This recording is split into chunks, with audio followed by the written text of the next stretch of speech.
अस्सलाम वालेकुम अल्लामा साहब, गुस्सा में दी जाने वाली तलाक का क्या हुक्म है? कुछ मुकातबे फ़िक्र का ये ख्याल है कि गुस्सा में दी जाने वाली तलाक वाक़ई नहीं होती। शरीयत की रूह से इसका जवाब इरशाद फरमा दें। वालेकुम अस्सलाम वरहमतुल्लाहि वबरकातुहू। आपने बहुत ही अच्छा सवाल किया और मैं ये समझता हूँ कि ये एक पूरे मुआशरे का सवाल है। अक्सर लोग इस मसला में मुब्तला हैं कि गुस्सा में दी जाने वाली तलाक नहीं होती।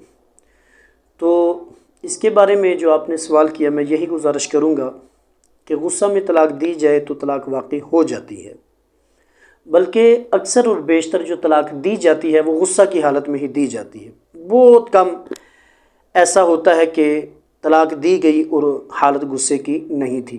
बल्कि मेरा ये ज़ाती तजर्बा है कि मैं अपने उस्ताद साहब की बारगाह में बैठा रहा और आज मेरे सामने भी मसाइल पेश किए जाते हैं। जितने भी लोग आते हैं और जितने आज तक लोग आए, सब ने यही कहा कि हज़रत हमने गुस्से की हालत में तलाक दी है।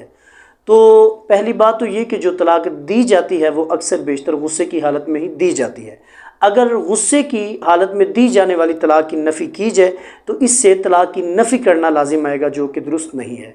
रही बात ये कि आपने सवाल में कहा कि कुछ लोग ये कहते हैं कि गुस्सा में दी जाने वाली तलाक वाक़ई नहीं होती। अगर तो उनका ये मतलब है कि बिल्कुल वाक़ई नहीं होती, गुस्से की हालत हो, किसी भी सूरत में तलाक दी तो तलाक वाक़ई नहीं होती, ये बात बिल्कुल गलत है। बल्कि इसकी एक ख़ास सूरत है कि जो हमारे फ़ुक़हा किराम ने कुतुब के अंदर दर्ज फरमाई है कि जो हालत गुस्से की हो और ऐसी हालत हो कि उसमें तलाक दी जाए तो तलाक नहीं होती, वो यूँ बयान फरमाते हैं कि अगर गुस्सा इस शिद्दत का हो, गुस्सा इतना हो कि जो बंदे को जुनून तक पहुंचा दे, कि बंदा पागल हो जाए, बंदे की अकल ख़त्म हो जाए, क्या बोलता है क्या करता है वो ज़रा भी तमीज़ ना कर सके।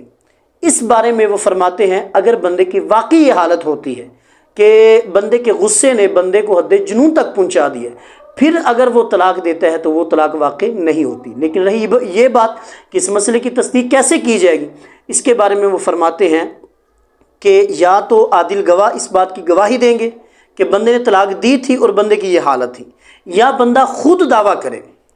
और ख़ुद दावा करना ये काफ़ी नहीं है, बल्कि साथ में ये बात भी ज़रूरी है कि बंदे को ये जो गुस्सा है इस हालत का कि हद जुनून तक पहुंचा दे, ये बंदे को पहले भी लाहिक हो चुका हो। फिर बंदा दावा करे तो उसकी बात को मान लिया जाएगा और कसम के साथ उस बंदे की बात को कबूल कर लिया जाएगा और उसके मुताबिक फतवा दिया जाएगा। लेकिन अगर बंदा सिर्फ दावा करता है कि हज़रत मैंने तलाक दी थी तो ये हालत थी, पहले बंदे की ये हालत नहीं थी, या बंदा कसम नहीं उठाता, तो फिर बंदा अगर तलाक देता है तो इस हालत में भी दी जाने वाली जो तलाक है वो तलाक वाक़ई हो जाती है।